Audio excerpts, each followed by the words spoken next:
Okay, it's day 57.3. As you can see, I made it back to the National Archives, and we may actually have some positive movement here. Jeff Sessions has just left the Department of Justice. He's heading up to the White House. Trump, of course, this morning in his interview said, I may have to get involved in this process about declassifying documents because the Justice Department is either moving too slow or not moving at all. So is that what it's about now?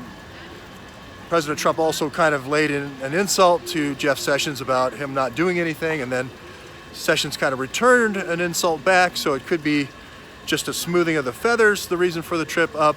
But it does look like Trump is going to make an offensive move here. Maybe not even offensive in terms of a very strong attack move, just more of a transparency move. Of course, here we have our, I believe, Navy cadets here. I think these are corpsmen.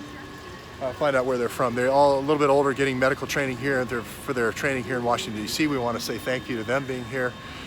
So that's the story right now. We're going to go up to the White House, get more information as that develops. Of course, the other piece we have with the Navy in terms of draining the swamp, speaking of the swamp in front of us, this is a much nicer pool than the real swamp, is Duncan Hunter. Duncan Hunter is the brave congressman from California, sort of reminds you of a Devin Nunes.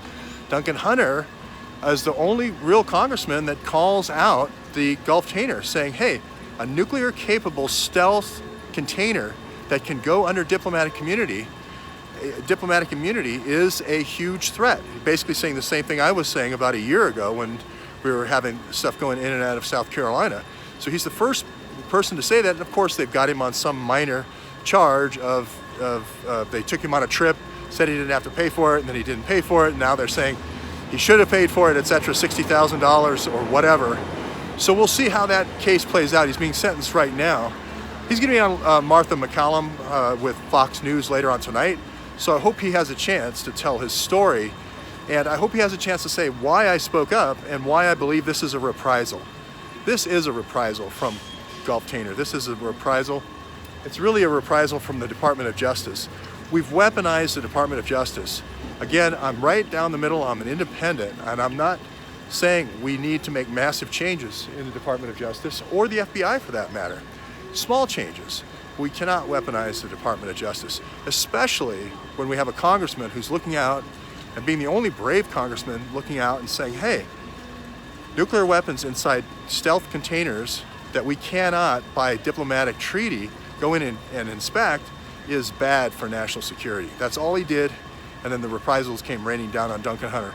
So we'll follow the Duncan Hunter story, and we'll keep following the Jeff Sessions story about the declassification of our documents.